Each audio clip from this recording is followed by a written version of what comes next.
Here we are, the last Latin for the year, the last Latin of the Aeneid, with the death of Turnus.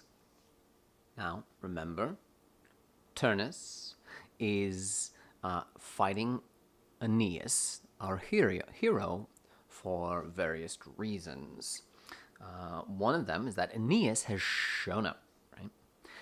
And has said, listen, my gods have told me that I'm supposed to come here, get some land to found a civilization, and I need one of your women that I need to marry. So hand that over, please. Now, this, of course, is still part of our Rome Foundation story.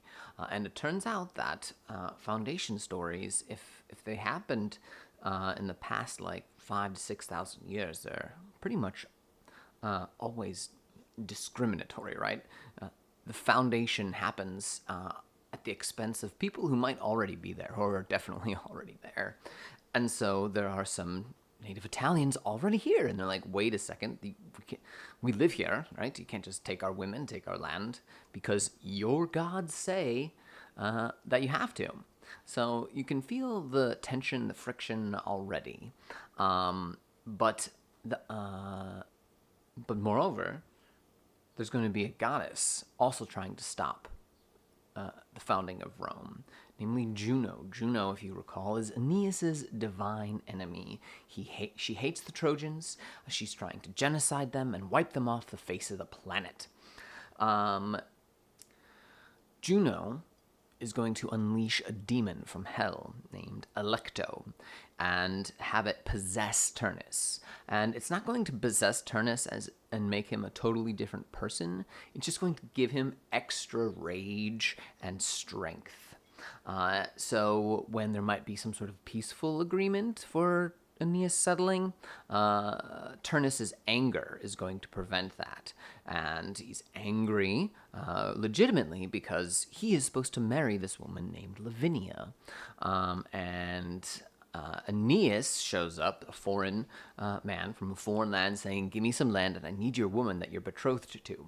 And so Turnus is like, anger, but then he gets possessed by a demon, and he can't control it, and war breaks out, and that's what we've been reading. Camilla is Turnus's ally, or was. She's dead, right? And the war in this 12th book, right, which is essentially just chapter for the Aeneid, everything is coming to a head. There's going to be an agreement to fight one-on-one. Two agreements that are going to be important. Aeneas and Turnus are going to fight one-on-one. The two generals from each army are going to fight on an open battlefield in front of both armies, one-on-one, to decide who is going to win this war. So instead of incurring more casualties, more death, the two chief generals fight to determine the outcome of the overall war.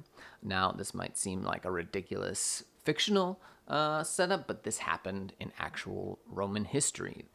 They were called the Spolia Opima, and it happened only 3 times, where a Roman general challenged a foreign general to one-on-one combat and defeated the foreign general, but it did happen. So Aeneas and Turnus, out on the battlefield, everyone's watching, both sides watching. It's a big spectacle. Now, there's also another agreement. There's an agreement between Zeus, Jupiter, and Juno. Juno has been trying to destroy the Trojans this whole time. Hates Aeneas, hates the Trojans, various reasons. Now, we're not going to get into those reasons. Why? We'll go more next year. But Juno is going to stop attacking the Trojans, stop trying to genocide them. Why? Zeus Jupiter is going to say, listen, you need to stop. This is enough. The Trojans are going to found the city. They're going to get there. Rome is going to happen.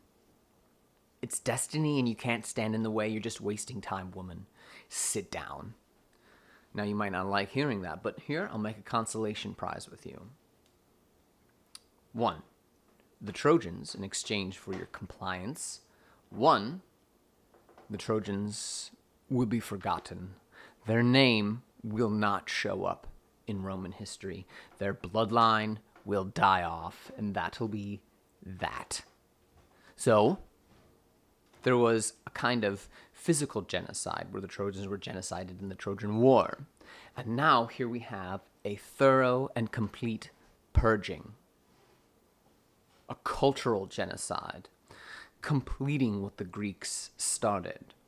Right? So what is the cost of Juno's surrendering her anger? It's only the extermination in a very full and complete way of an entire race. Second, he says that the Romans will also worship Juno, and they will have sacrifices and holidays for her. So she is appeased, and just as we have this one-on-one fight between Turnus and Aeneas, as it's happening, and you'll see it here, hopefully you prepared it and you know it happens, as the fight is beginning, Juno is going to take that demon that has possessed Turnus away from him. So just as he's coming to physical blows with Aeneas, all of his strength leaves him and his anger leaves him. And it's going to be disorienting, alienating. Now, the death of Turnus. Illa. So imagine two heroes, Aeneas and Turnus, arrayed on the battlefield. Illa. Manu raptum trepida torquebat in hostem. All in altior insurgens et cursu conquitos heros. Now, you don't really know who this is. We don't get the name. But I will tell you that what we're talking about is Turnus. This is Turnus. Illa is Turnus. A lot of masculine, nominative, singular, masculine, nominative, singular, masculine, nominative, singular. Two masculine nominative singulars. Illa, Turnus. So here they are, standing on a battlefield. Open battlefield. That one, what does he do? Torquebat. Torquebat, first definition means to twist or turn. But here it means to turn because very often any deadly projectile that's going to be thrown with a body rather than, say, a bow and arrow or some sort of ballista is going to require the turning, the torsion of the human torso. And so that's how to turn comes to mean to throw. And what he's throwing is this raptum, this thing from rapio, this thing having been taken. And what is it? What is this thing having been taken? Probably should have included a line before this. Raptum here is a rock. It's a rock. It's a rock. So there's this big boulder in the middle of the field. And it usually limits property lines. And so rather than throw a javelin or a spear, Turnus is going to try and demonstrate his strength by picking up a giant boulder in the fields and throwing it across the battlefield at Aeneas. It's supposed to be impressive. It's meant to intimidate. People are supposed to watch and be terrified. That one. Nominative stuff first. Rising higher, and the hero, he gets the word hero, having been stirred up by running, throws, the rock having been taken, with a trembling hand, into the enemy. Very tricky. It's ugly to translate into English, but the Latin is very nice. If I were a translator now, producing some sort of edition of this, I'd be like, oh, this is very hard to get. But hopefully you kind of recognize some rising and falling action. Maybe in the last video I said there's some rising and falling action that's really important, right? It's not just literal, but it's also figurative. Yeah. Well, Altior Insurgens is very like Camilla when she was raising higher that double-headed battle axe, the powerful battle axe, where she cleaved in twain that other hero. There are a lot of similarities between Camilla and Turnus. Lots. Importantly, because we're talking about historical models, if you recall. That one, raising higher, and a hero stirred up by running through the rock having been taken with a trembling hand into the enemy. And sometimes it just takes a number of times to do it. And that was as nice as I can get it, I think. So, here he is. He's picked up this giant boulder, and he's kind of getting a running start to chuck it at Aeneas. And as he is running with this boulder, twisting his body, he's about to throw it. He's about to throw it. Intimidation. Giant boulder. Said. Yep. But. Subject still going to be our hero Turnus. Neque curentem se, nec cognoscit eum, toluntumve manu saxumve mana moventem. But. Cognoscit, recognize. There's my verb. Subject, still Turnus. Turnus. Neck could be neither nor, or you can just make it doesn't with the verb. But he doesn't recognize himself. Say, that's accusative, direct object of the recognizing. He doesn't recognize himself running. He doesn't recognize himself going, or raising, or moving the giant rock with his hand. Do you see how alliterative this is with the everything's kind of just blurring together. But he doesn't recognize himself running, nor going, nor raising with his hand, nor moving the huge rock by means of his hand. So, why doesn't he doesn't recognize himself? First of all, it's an adrenaline-pumping moment, right? He's about to enter into deadly, mortal, final combat with Aeneas, who is part god. His mother is Venus Aphrodite. But what he's talking about here is the loss of his strength.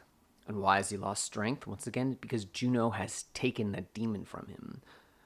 So throughout this war, this kind of strength, anger, power that he's been relying on, as he's doing this huge, heroic physical feat, all of his strength and self-awareness just disappear, and he has almost like, we might say, an out-of-body experience, or maybe more precisely, lucid dreaming.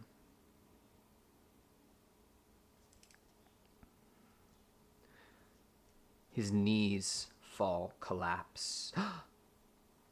Comma isn't a conjunction. I wonder what's going on. Asyndeton, that's right.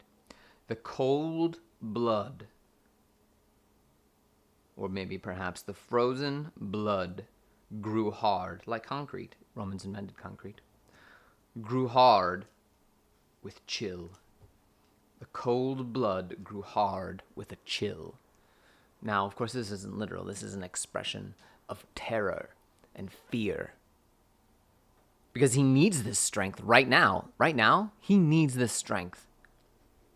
He's gone. Then, ipsa, lapis, weary. All of those are nominative, except weary, which is genitive. But it's possessing. It's possessive, right? So that's why it's getting that circle. Vacuum per inana volutus. Nec spatium evasit totem. Nequa pertulit ictum. Then, the stone itself of the man, the hero's stone, the very stone of the man, having turned through the empty vacuum, which is redundant, the open emptiness, namely of the sky, does not travel the space, the totem space, the whole space. The whole space, namely between Aeneas and Turnus. So there goes. Whoosh! He's running with it. Turns his body, twists, throws, and it kind of goes up into an arc, but it doesn't travel the whole distance, the whole space, and does not carry a blow, a strike, a hit against Aeneas. Now this is very embarrassing because it's a dramatic display, build up, an intimidating show of strength, but it turns out to be just a pathetic little plop of Turnus's stone. It doesn't go anywhere. It doesn't deliver any kind of strike. It's rather embarrassing because this is in front of both armies. Embarrassing.